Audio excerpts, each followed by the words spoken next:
The security guard's hand was already on Ethan's shoulder when Leonard Blackridge walked through the door. In 5 seconds, everything would change. The CEO who'd ordered the removal would realize she'd just humiliated the only man who could save her company.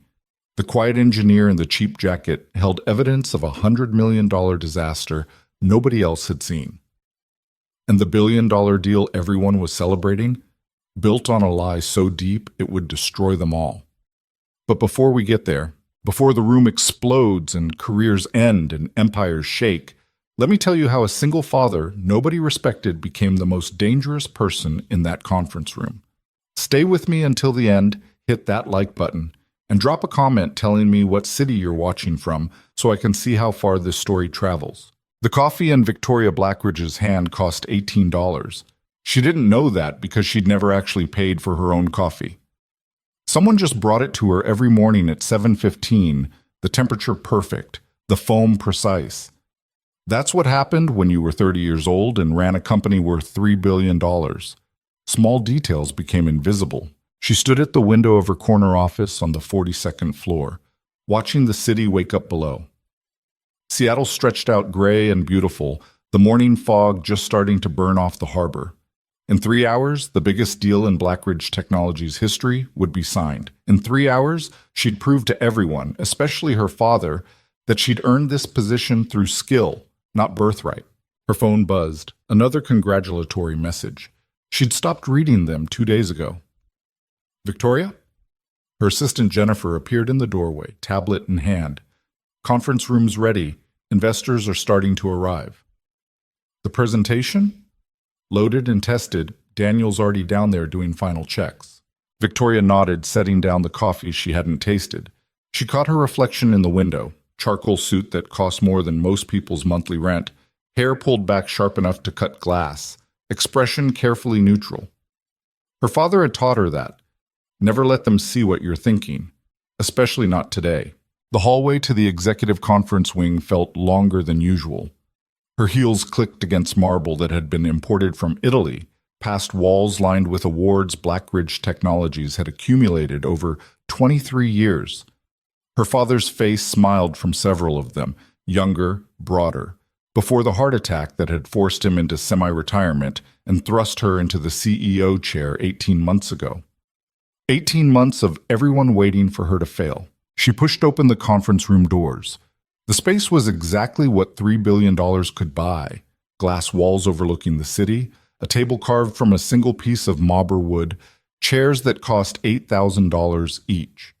23 people were already seated or standing in clusters, voices mixing into that particular hum of expensive people doing expensive business. Daniel Cross saw her first.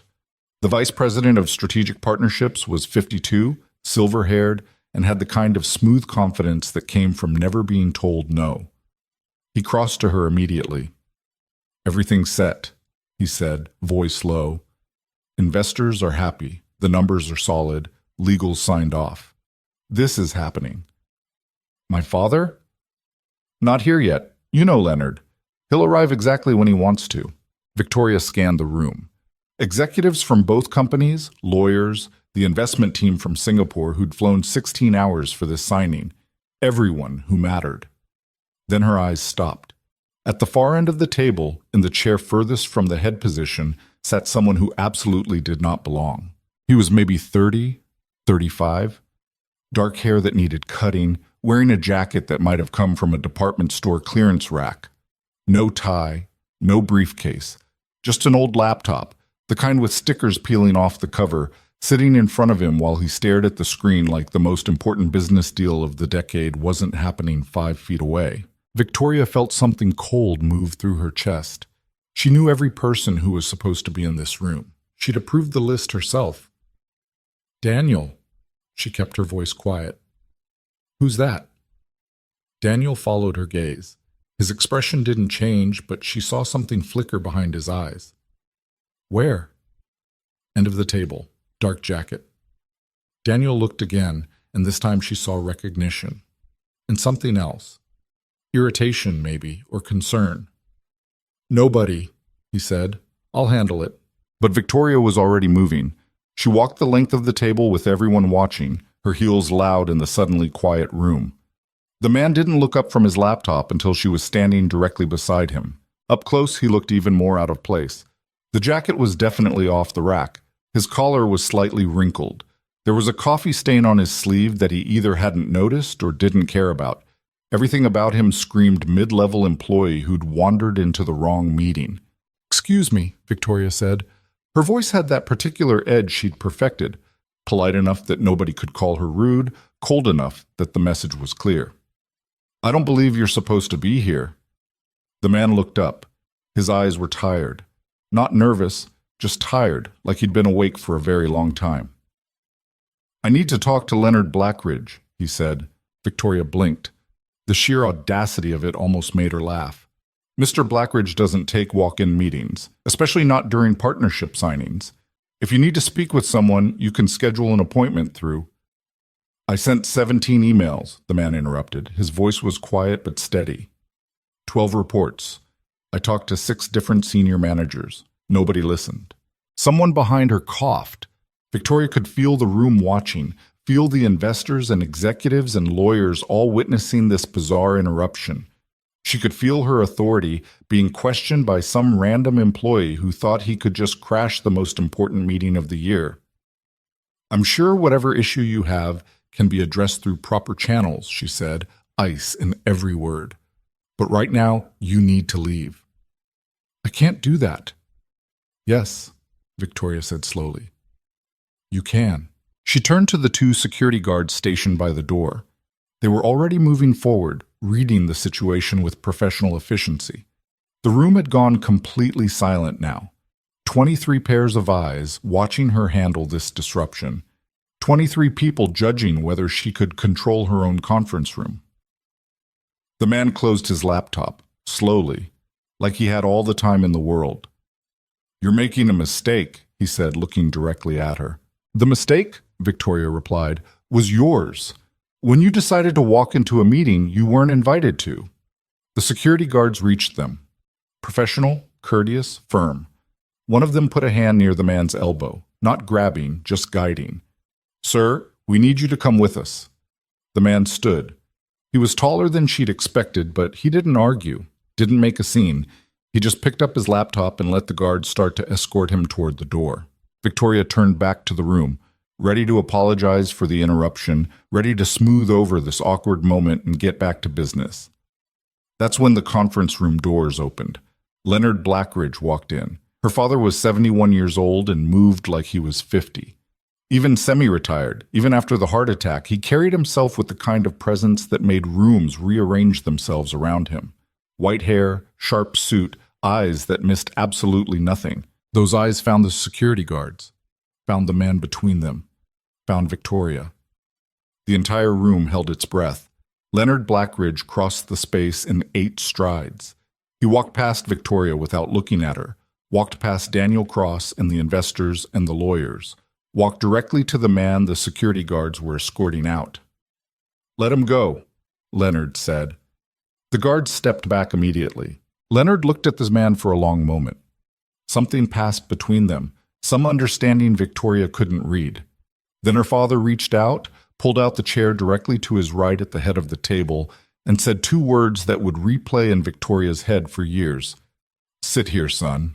The room didn't just go quiet. It went absolutely silent. The kind of silence where you could hear the building's ventilation system, hear someone's watch ticking, hear Victoria's heart hammering against her ribs. The man hesitated. Just for a second. Then he walked to the chair Leonard had indicated and sat down. Leonard took his own seat at the head of the table, looked around at the executives and investors with an expression that gave nothing away. "Sorry I'm late," he said calmly. "Had something important to take care of. Now, shall we begin?" Victoria's face burned. She stood frozen in the middle of the conference room while everyone found their seats, while the meeting she'd planned for 3 months started without her direction, while her father sat beside a complete stranger like it was the most natural thing in the world. She made herself walk to her chair, made herself sit down, made herself look professional even though she could feel the investors watching her, calculating, wondering what they'd just witnessed. Daniel leaned toward her, voice barely a whisper. "Did you know Leonard invited someone?" "No," Victoria said. The word came out harder than she intended. "Who is that guy?" "I don't know." And that was the worst part. She had no idea who this man was or why her father had just publicly overruled her in front of the most important business partners they'd ever had. The presentation began. Daniel stood, started walking through the slides they'd rehearsed a dozen times. The billion-dollar partnership with Singapore's largest tech investment firm, the expansion into Asian markets, the projected revenue growth that would cement Blackridge Technologies as a global leader. Victoria tried to focus, tried to look engaged while her mind raced through possibilities. Was this a test? Some kind of lesson her father was teaching her? Or had she genuinely just humiliated someone important in front of everyone who mattered? She snuck a glance at the man. He sat quietly, laptop closed now, watching Daniel's presentation with that same tired expression. He didn't look triumphant, didn't look smug, just watched, like he was waiting for something. Daniel reached the financial projections. The slide showed beautiful numbers, growth curves that shot upward, profit margins that made investors salivate, 5-year forecasts that painted Blackridge Technologies as unstoppable. "As you can see," Daniel said, his voice smooth with confidence, "our infrastructure can easily support a partnership of this scale. We've stress-tested every system, verified every calculation. The numbers are rock solid." The man at the end of the table stirred. It was subtle. Just a small shift in his posture. But Victoria saw it. Saw something change in his expression. Leonard saw it too. "Ethan," her father said quietly, "you have something to add?" The room turned, every eye on the stranger. So his name was Ethan. Ethan looked at Leonard for a long moment. Some kind of silent communication passed between them. Then Ethan opened his laptop. "I do, actually," he said. His voice was different now, still quiet, but with an edge underneath. The voice of someone who'd been holding something back for a very long time. "The numbers aren't rock solid," Ethan continued. "They're corrupted." Daniel went very still at the front of the room. "Excuse me?" "The pricing system. There's a flaw in the core algorithm. It's been there for 7 weeks." "That's—" Daniel's smooth confidence cracked slightly. "That's not possible. We've had our entire team review." "Oh, your team reviewed the surface metrics," Ethan interrupted. He was typing now, pulling up something on his screen. "Nobody looked at the underlying code. Nobody ran a full integration test between the pricing system and the new partnership protocols." Victoria leaned forward. "What exactly are you saying?" Ethan turned his laptop around. The screen showed lines of code, system diagrams, spreadsheets full of numbers that meant nothing to her. But there was one number at the bottom that meant everything. $127,400,000. "I'm saying," Ethan replied, looking directly at her, "that if you sign this deal using the current system architecture, this company will lose over $100 million in the first 18 months, and nobody will notice until it's too late to fix." The room erupted. Not loudly. These were professionals, after all. But the murmur that went through the executives and investors was like a physical wave. Victoria saw the lead investor from Singapore lean toward his associate, saw their lawyers start whispering urgently, saw Daniel's face go from confident to pale in about 3 seconds. "That's a serious accusation," one of the board members said. His name was Richard something, and he'd never liked Victoria. "Do you have proof?" "Yes," Ethan said simply. He was already connecting his laptop to the room's presentation system. "I have 17 documented reports showing exactly how the flaw compounds over time.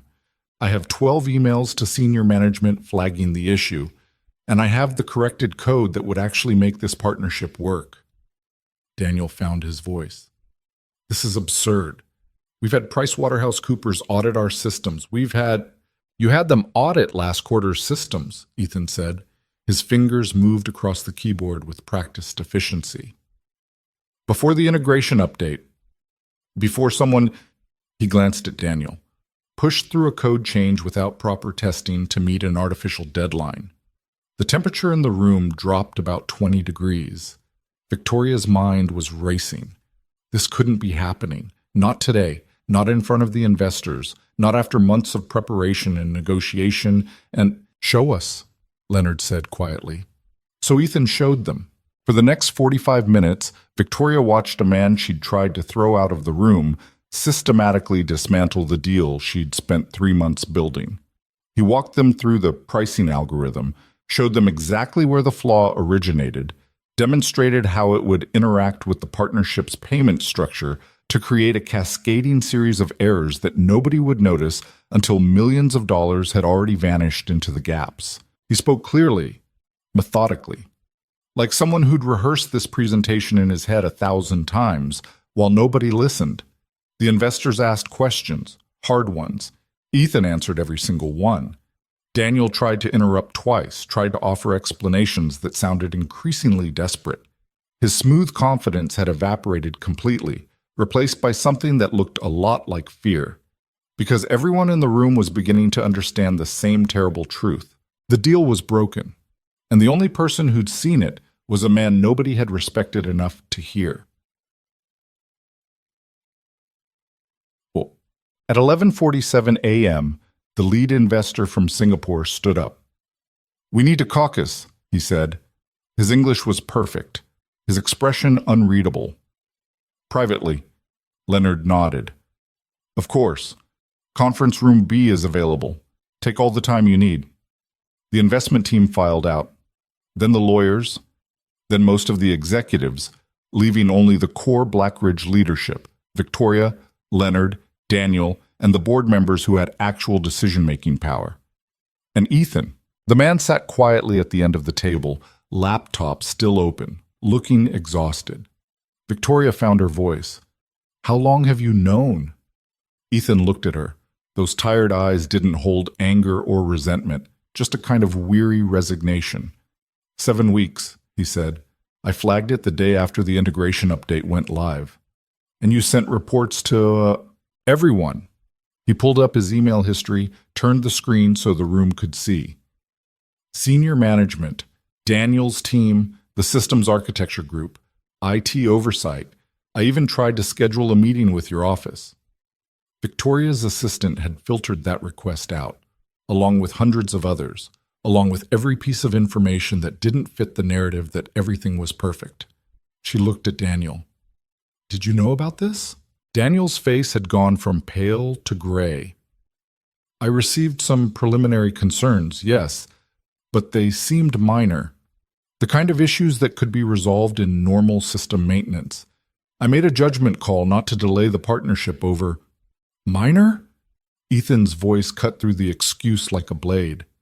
"I told you explicitly that the error would compound exponentially. I showed you the math.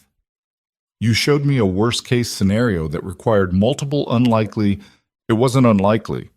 Ethan's composure cracked for the first time. "It was inevitable. The partnership structure guarantees the conditions that trigger the flaw.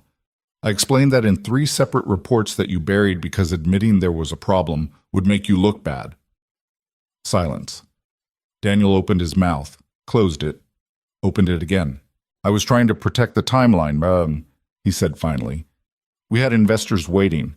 The board had already approved. I believed our team could patch any issues during implementation." "You believed wrong," Leonard said quietly. The older man had been silent through most of the presentation, letting Ethan speak, letting the situation unfold. Now he leaned forward, hands folded on the table, and looked at his longtime vice president with something that might have been disappointment. "How many other reports have you buried, Daniel?" "I haven't buried anything. I've been managing information flow to prevent unnecessary panic over—" "How many?" Daniel's throat worked. "I don't have an exact ballpark. Maybe a dozen. Over the last year. Small issues that didn't require executive attention." "Small issues," Leonard repeated, "like a $100 million system flaw?" Daniel didn't answer. One of the board members, Patricia Chu, sharp and thorough, turned to Ethan. "Why didn't you escalate this further? If management wasn't listening, why not go directly to the CEO's office?" "I tried," Ethan said. 3 times. The appointment requests were denied. I was told to work through proper channels. Patricia looked at Victoria. Victoria felt her stomach drop, because she remembered now. Remembered Jennifer mentioning some systems engineer who kept requesting meetings. Remembered saying she didn't have time for mid-level technical issues. Remembered trusting that her executive team would handle anything important. I didn't know, she said. The words sounded hollow even to her own ears. No, Ethan agreed. You didn't, because I don't look important enough to take seriously. The accusation hung in the air, quiet and devastating. Victoria wanted to defend herself, wanted to explain that she'd had 100 things demanding her attention, that she'd trusted her team to surface critical information, that she couldn't personally vet every employee concern. But Ethan was right.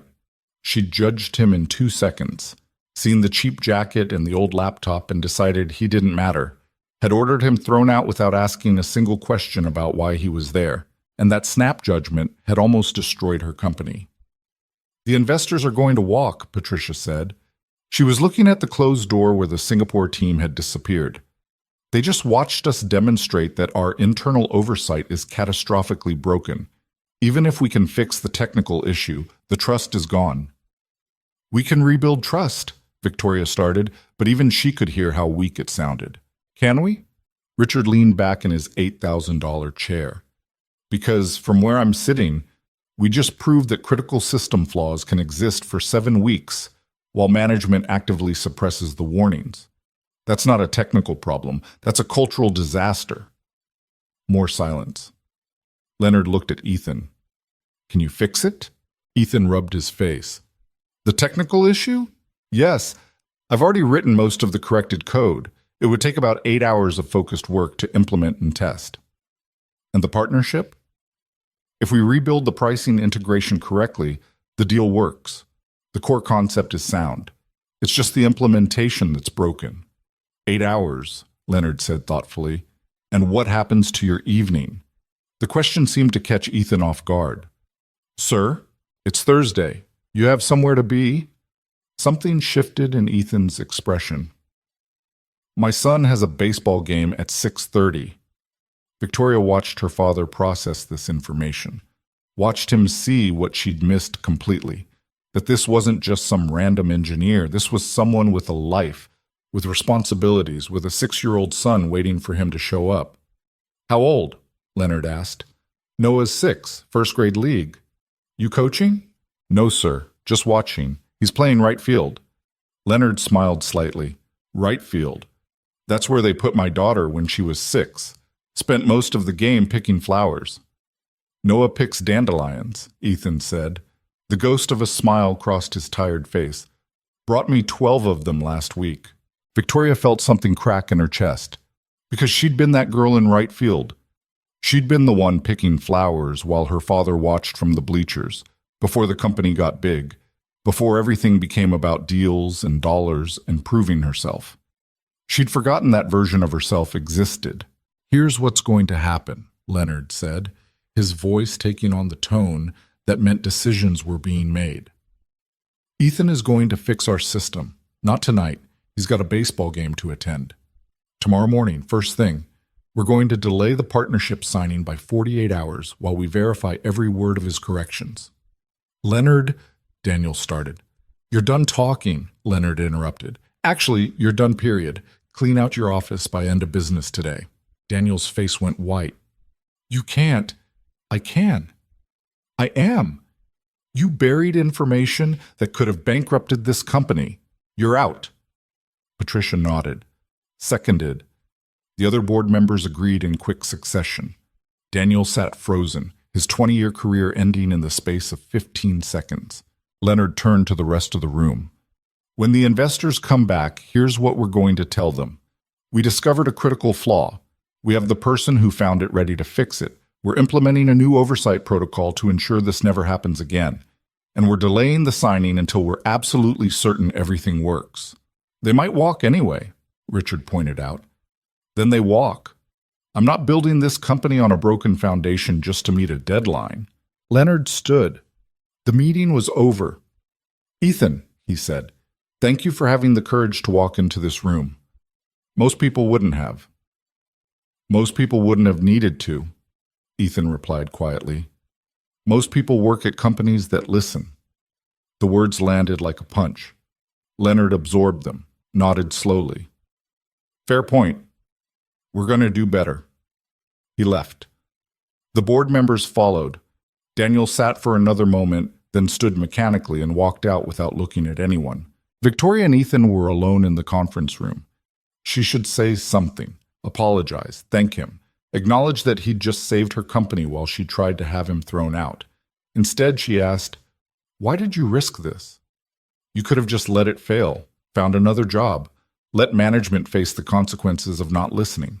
Ethan was packing up his laptop. Because there are 347 people working in this building who didn't do anything wrong.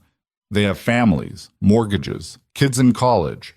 And when a company loses $100 million, it's not the executives who pay the price. It's the people like me who get laid off first. He closed his laptop case, started to leave. "Ethan," Victoria said. He turned. "I'm sorry," she said. "I judged you. I was wrong." Ethan looked at her for a long moment. "Yeah," he said finally. "You were." Then he walked out, leaving Victoria alone in the conference room with the ruins of her certainty scattered around her. The investors came back 2 hours later. Victoria gave them Leonard's message almost word for word, watched their faces as she explained the flaw, the fix, the 48-hour delay, expected them to walk. Instead, the lead investor nodded thoughtfully. "You found the problem before signing," he said. "That shows functional oversight. And you're willing to delay despite the pressure. That shows good judgment." "We got lucky," Victoria said, because she was learning not to lie when the truth was obvious. One person saw the issue. Everyone else missed it. Then you need better systems to surface those one-person insights. But the fact that you're admitting the failure instead of hiding it. He smiled slightly. "That's worth more than perfect numbers." They agreed to the delay. The room cleared slowly. Lawyers and executives and investors filtering out into the Seattle afternoon. Victoria sat alone in her $8,000 chair and stared at the space where Ethan had sat. Her phone buzzed, a text from her father. "Come to my office." Leonard's office was on the 43rd floor, corner position, with views that cost more per square foot than most people's homes. He was standing at the window when she arrived, hands in his pockets, watching the city. "Sit," he said, without turning. Victoria sat. "I knew about Ethan's reports," Leonard said finally. "Not all of them, but enough. I've been watching him for 2 years." "Watching him?" "He's different. Most engineers care about being right. Ethan cares about things working. Do you know the difference?"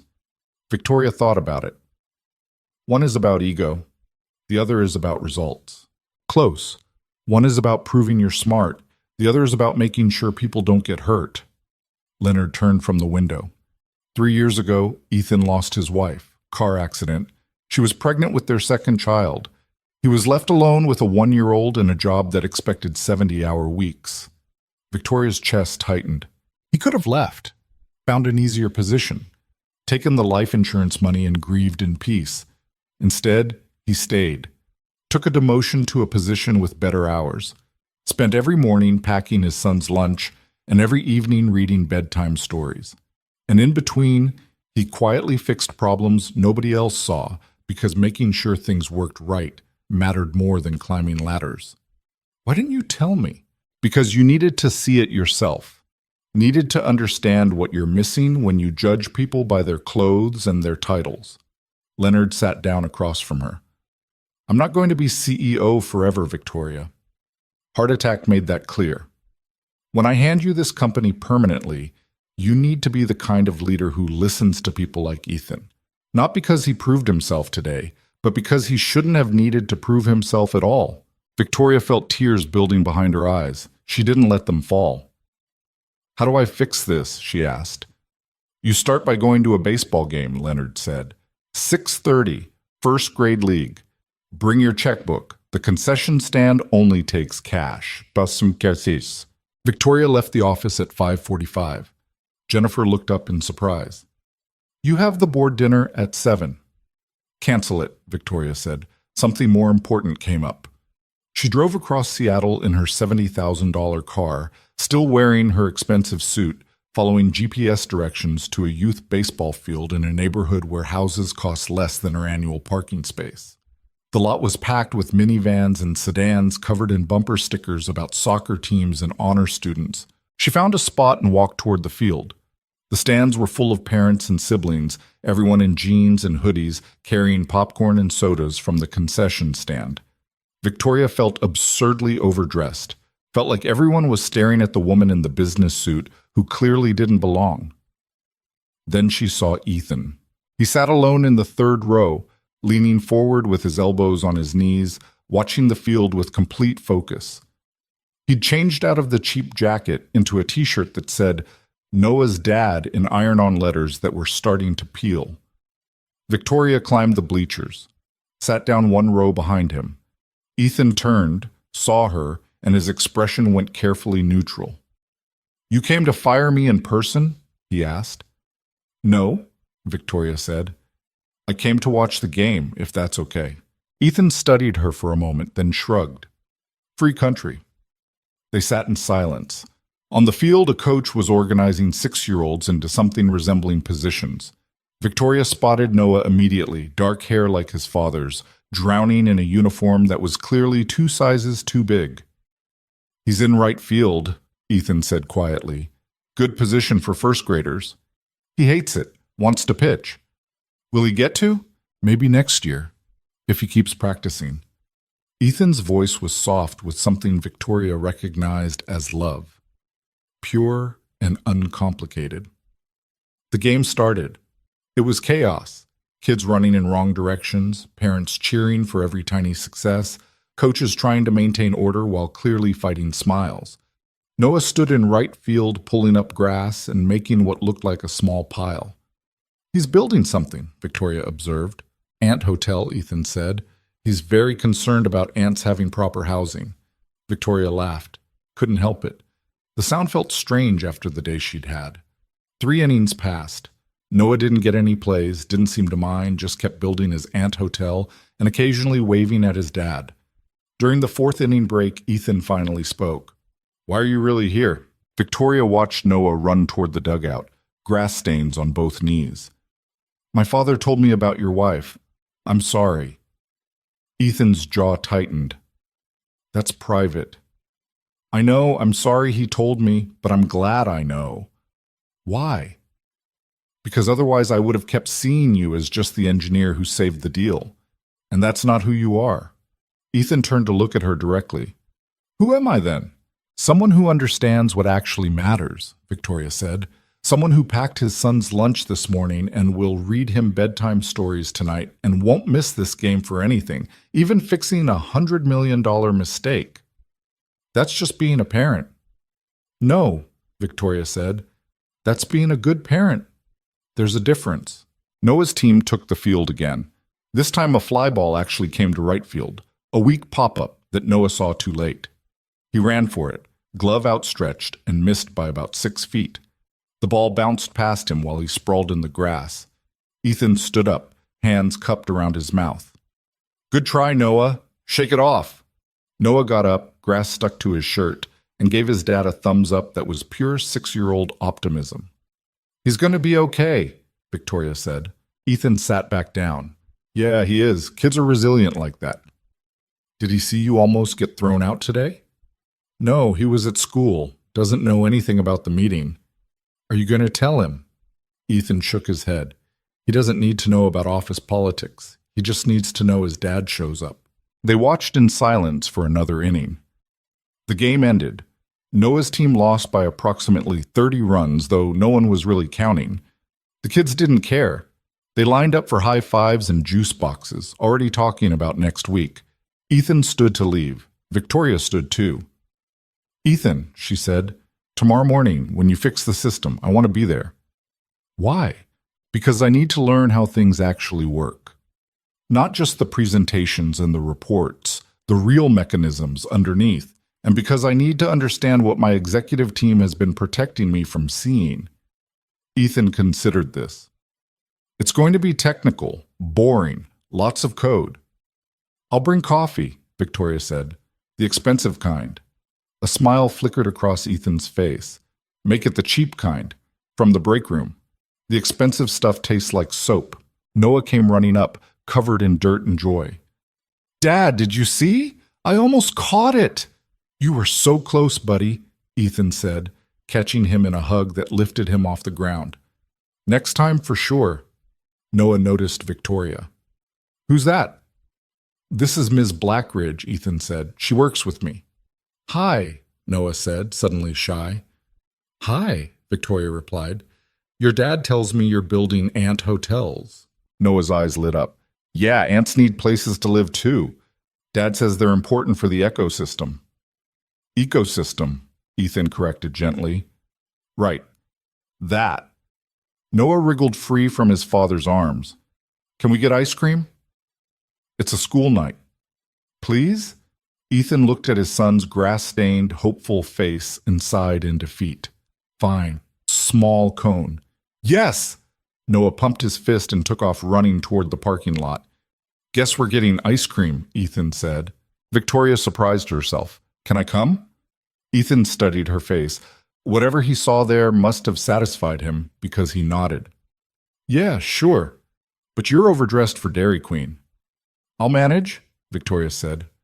They walked toward the parking lot together, the CEO in her $1,000 suit and the engineer in his iron-on t-shirt, following a 6-year-old who still believed in ant hotels and ice cream on school nights. Behind them, the field lights started going dark. Tomorrow they would fix a broken system. Tomorrow they would rebuild a partnership. Tomorrow they would start figuring out how to make a company that listened. But tonight, there was ice cream. And for the first time in 18 months, Victoria Blackridge thought maybe, just maybe, she was starting to understand what her father had been trying to teach her all along.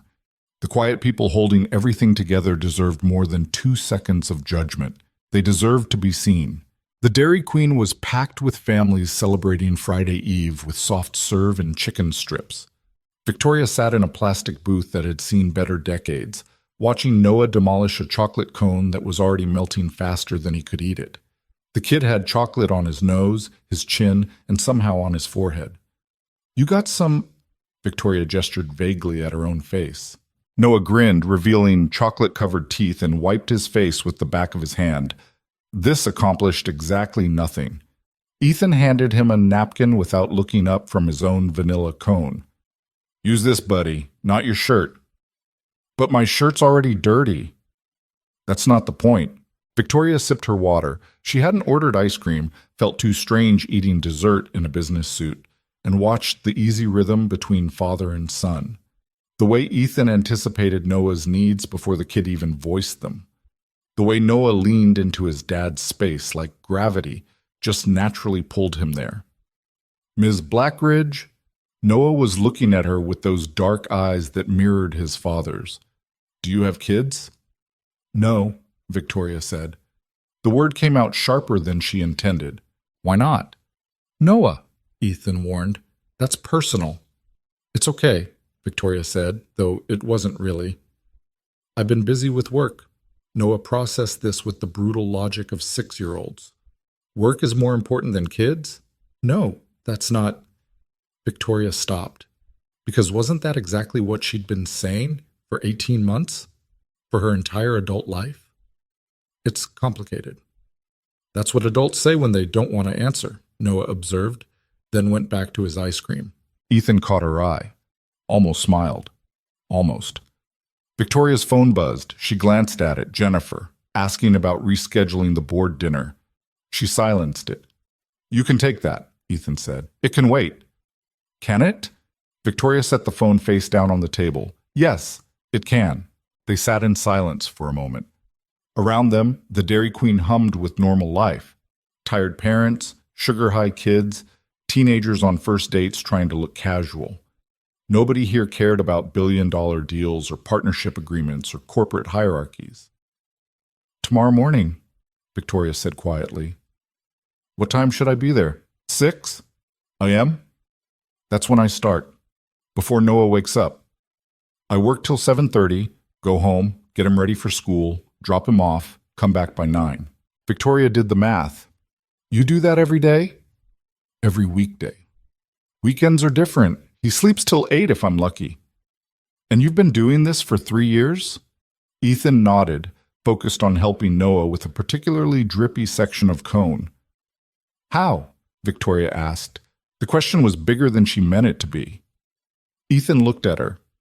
You just do, because the alternative is not doing it, and that's not an option.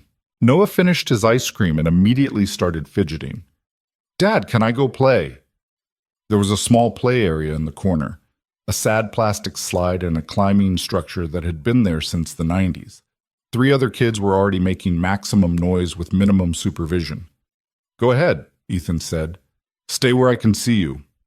Noah bolted. Alone with Ethan, Victoria felt the weight of the day settle onto her shoulders. I want to ask you something, and I need you to be honest. Okay? How many other problems has Daniel buried? Ethan's jaw tightened. You really want to know? Yes. 17 that I know of personally, probably more that never crossed my desk.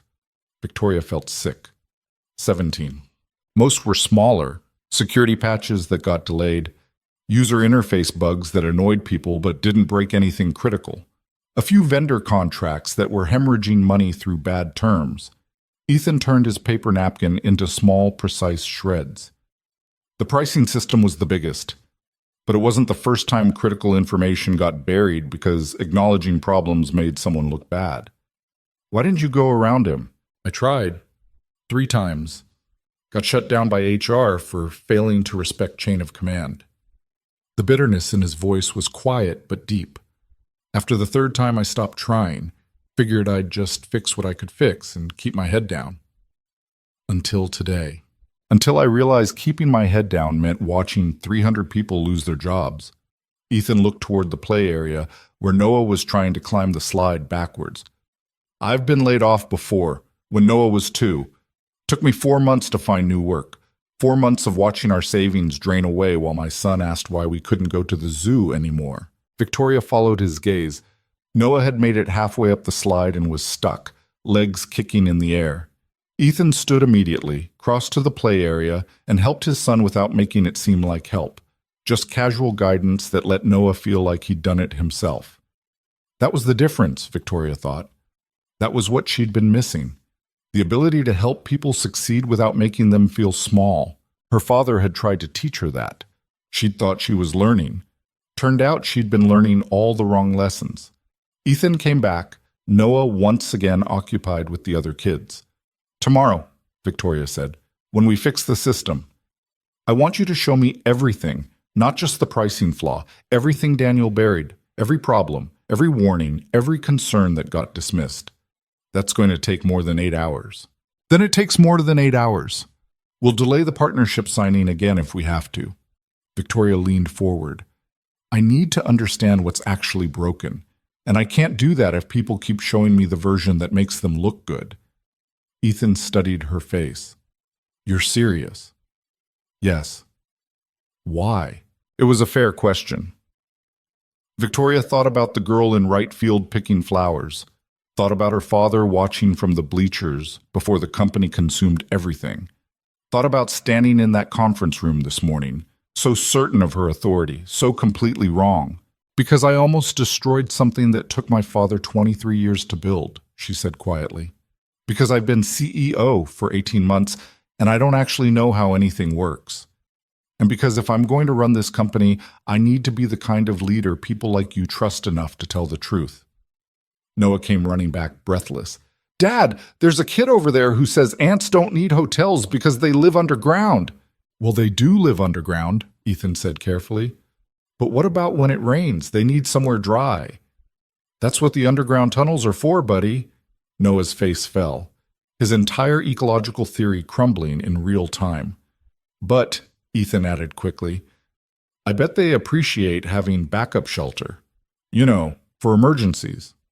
Noah brightened immediately. Yeah, emergency ant hotels. He ran back to the play area to share this crucial update with the other kids. Victoria smiled despite everything.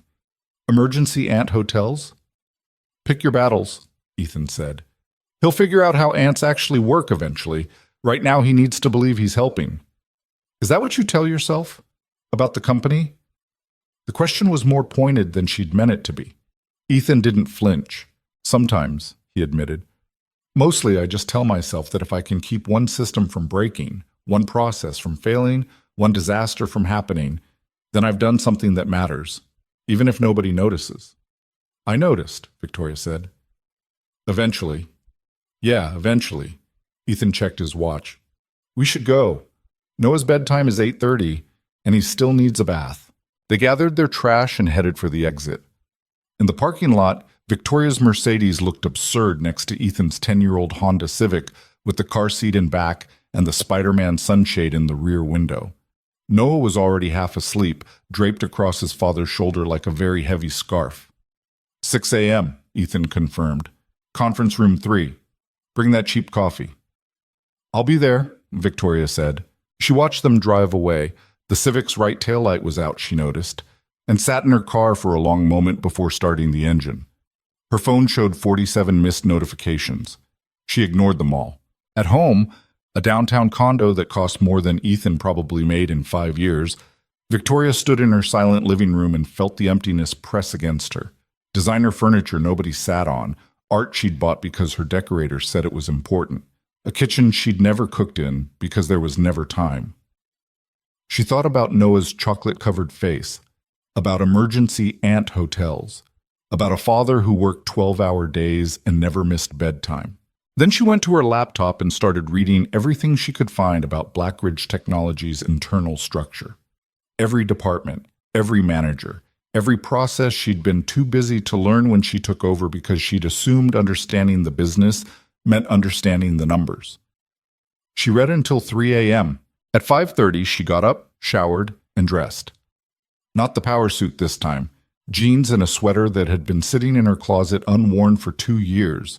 She looked at herself in the mirror and barely recognized the woman looking back. Good, she thought. Time to meet someone new. The office was almost empty when she arrived at 5:45. Just the overnight security guard and a few early engineers getting a head start on their day. She found conference room 3, a smaller space than the executive wing, no marble or imported wood, just functional furniture and whiteboards covered in technical diagrams. Ethan was already there. He'd set up 3 monitors, spread papers across every available surface, and was deep into code that looked like ancient hieroglyphics to Victoria. 2 coffee cups sat beside his laptop, both from the break room, both already empty. You actually came, he said without looking up. I said I would. People say a lot of things. Victoria set down the break room coffee she'd brought, 2 cups, black, and the cheap styrofoam that would definitely give them cancer eventually. Then let me be someone who does what she says. Ethan took one of the cups, sipped it, and made a face.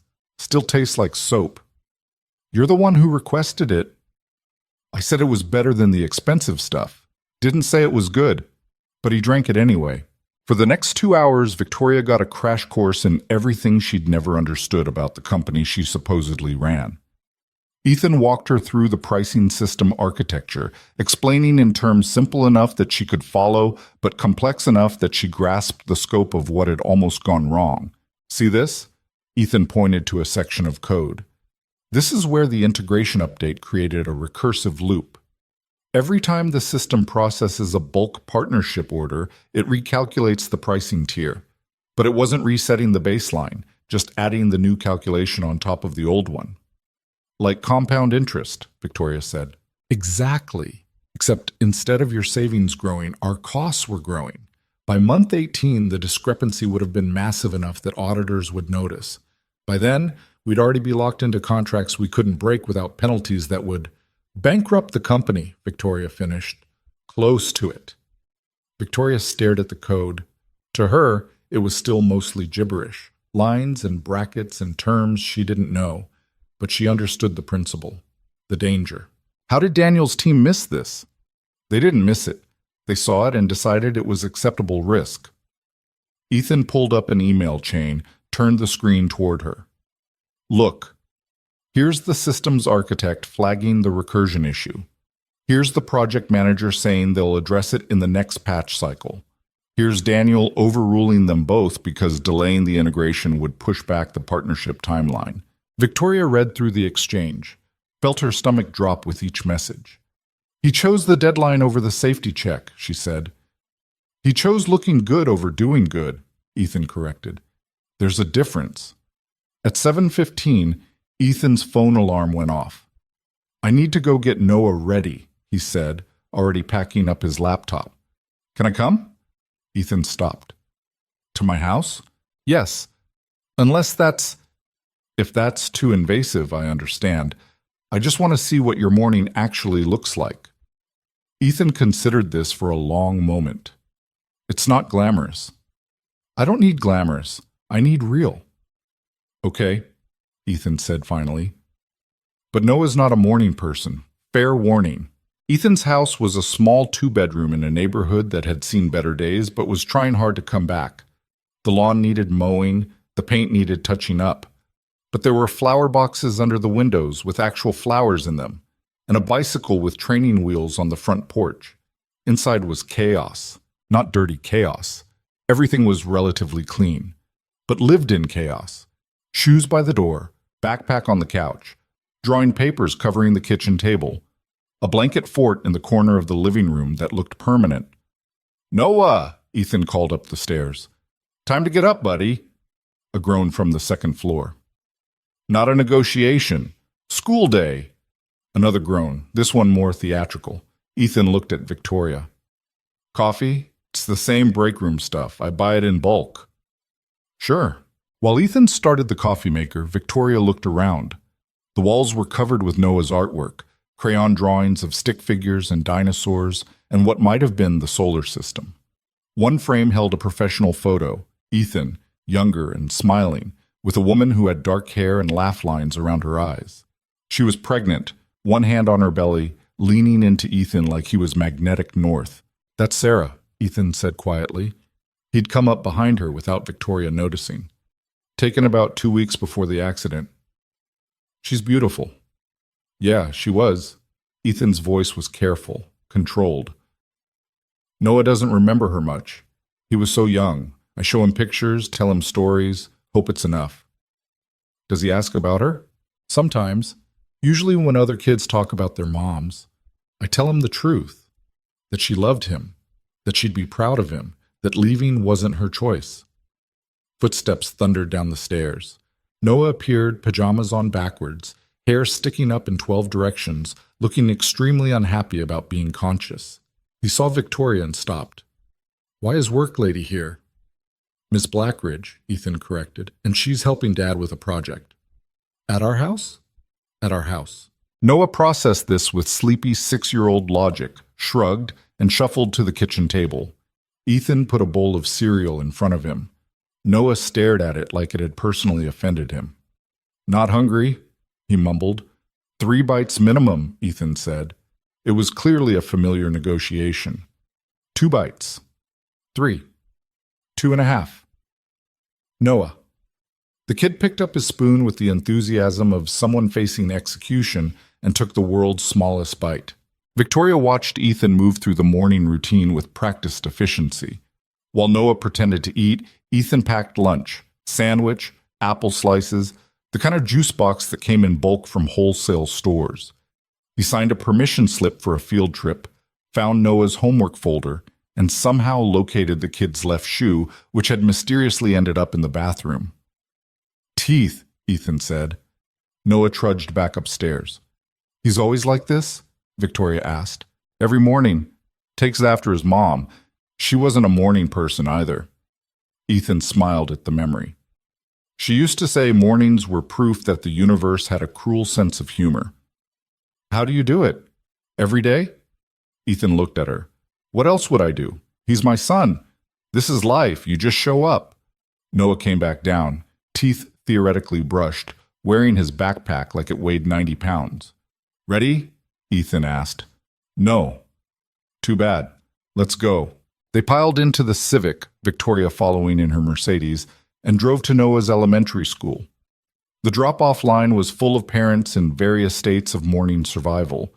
Ethan pulled up to the curb, turned to Noah in the back seat. "What do we do today?" he asked. "Our best," Noah recited dutifully. "And if someone is mean, tell a teacher. And if someone is sad, be kind. That's my boy." Ethan held up his hand. Noah high-fived it with dramatic flair. "Love you, Dad." "Love you too, buddy. Have a good day." Noah climbed out, spotted a friend, and instantly transformed from sleepy zombie to energetic 6-year-old. Ran toward the school entrance without looking back. Ethan watched until Noah was inside, then pulled away from the curb. Back at the office, they returned to conference room 3 and the waiting code. Victoria had thought watching Ethan work yesterday was impressive. Watching him work now, after seeing the morning routine, the single-parent juggling act, the sheer exhaustion underneath the competence, was something else entirely.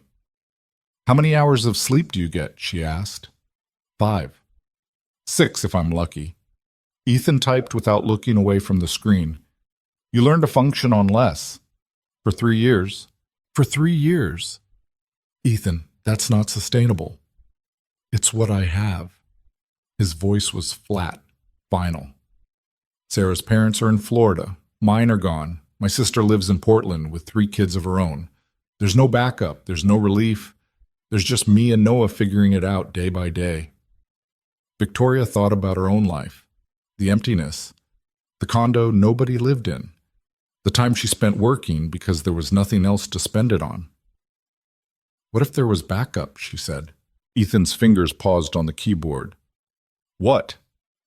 "What if the company provided support, childcare, flexible hours, resources for single parents? We're a tech company, not a daycare. We're a company that almost failed because we don't take care of the people who take care of us," Victoria said. "What if we change that?" Ethan turned to look at her fully. "You're serious?" "I'm learning to be." Before he could respond, the conference room door opened. Patricia Chu walked in, followed by 2 other board members Victoria hadn't expected to see until the afternoon meeting. "Victoria," Patricia said, "we need to talk." The tone suggested it wasn't optional. Victoria followed them to a smaller conference room. Through the glass wall, she could see Ethan still working, oblivious to the conversation about to happen. Patricia closed the door. "The investors are getting nervous. We told them 48 hours. That was yesterday. Now they're hearing rumors about Daniel's firing, about systemic oversight failures, about a mid-level engineer running the partnership review." Patricia sat down heavily. "They're questioning whether we have functional leadership." The words hit harder than Victoria expected. "We're fixing the problems." "Are we? Or are we just exposing how deep they go?" Richard leaned against the wall, arms crossed.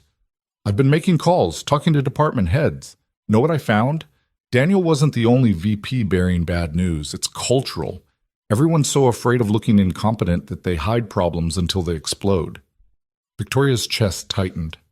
"Then we change the culture." "That takes years. We have 48 hours.